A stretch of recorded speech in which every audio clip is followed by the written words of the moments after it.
Zell Boy Army, the Premier League Player of the Month, is here. It's live and he's beautiful. Look at the grin on that man's face. Mohamed Salah of Liverpool, 92 rated Player of the Month, is here. This video, we're going to look at the card. We're going to talk through the price, his place in foot right now, like where he's in the power curve, how good he is compared to his other cards price-wise, and say ultimately whether I think he's worth doing or not. I will not do this card personally, probably, because he doesn't fit my team, and I imagine he's going to probably be quite expensive when we end up looking at Footbin. But I think you can talk about cards on FIFA generally without using them, unless they're drastically different. If you've used other versions, I've used the Informed Seller in Draft. It probably isn't going to be too different to that, but we'll compare the cards. But first and foremost, what I want to say is the Player of the Month promo is a cool idea. Any SBCs or promo content related to real football are good, in my opinion, because the reason we play FIFA is because we love football.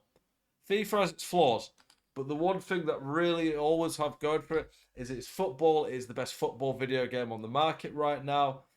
So any content related to real life football, I love, and they should do more of it. I love how they do like these live games where I play against a +2 in the showdown SBC.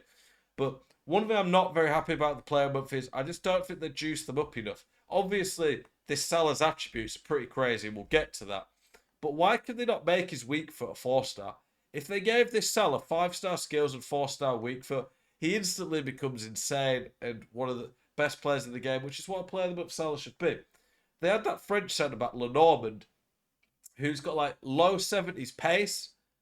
He's like an 86, I think, or 84, but low 70s pace. He's just unusable. No SBC or content should be unusable. No one want the player like. I just don't get it, and I feel they should juice it up more. Let's have a look what the price is coming at right now. On Footbin, the price is coming in at 900k on PlayStation and about 1 million on Xbox. Obviously, there's two elements to this. One, it's just come out, so that could change. And two, you might have a lot of untradables to make it cheaper.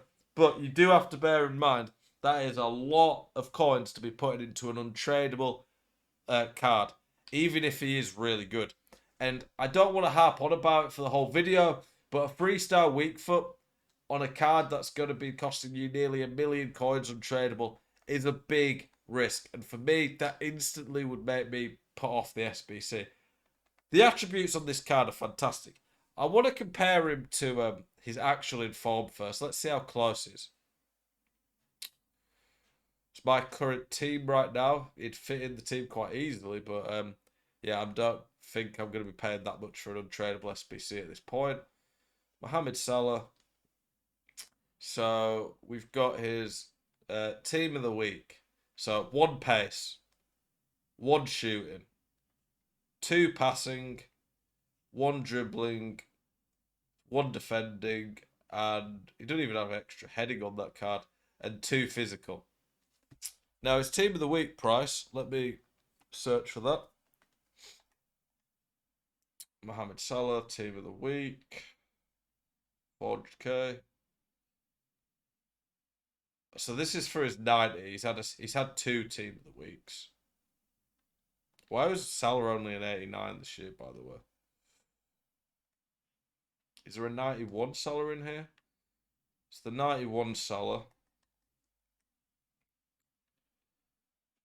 The 91 Salah you can already get for like 550. So when we compare the two cards, the in-form tradable Salah is nearly half the price. 500k roughly for the tradable version, or 900 to 1 million for an untradable version. That honestly, you probably are not going to notice the difference.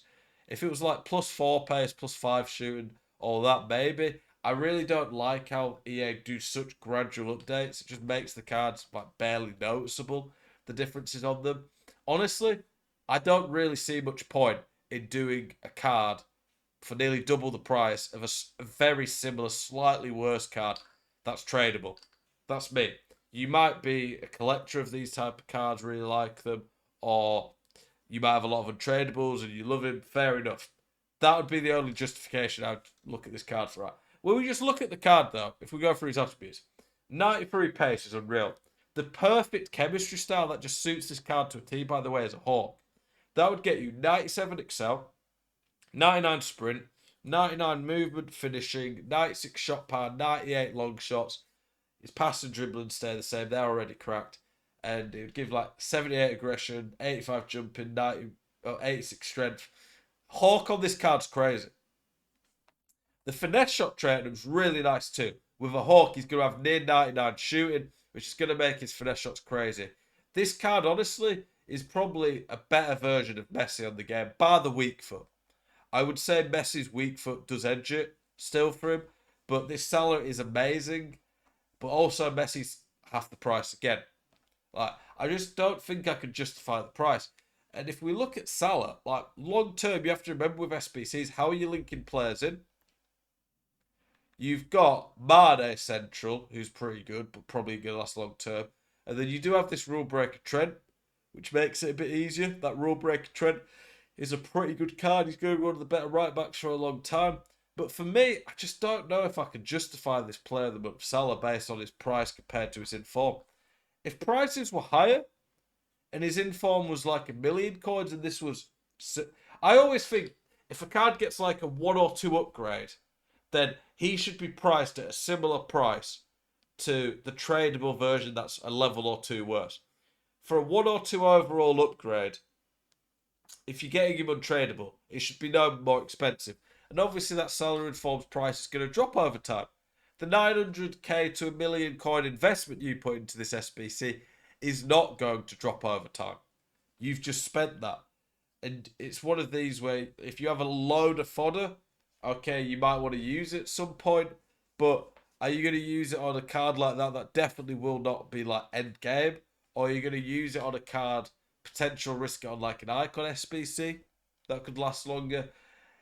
It's one of these, like for me, if I look at my club right now, how much untradables do I have? I pretty much just have these guys now. And he's got like an 88 rated squad that's like 200 odd K. I don't know. What do you guys think about this Salah SBC? I think his card's amazing. His attributes are great. I do think he'll play really well in game.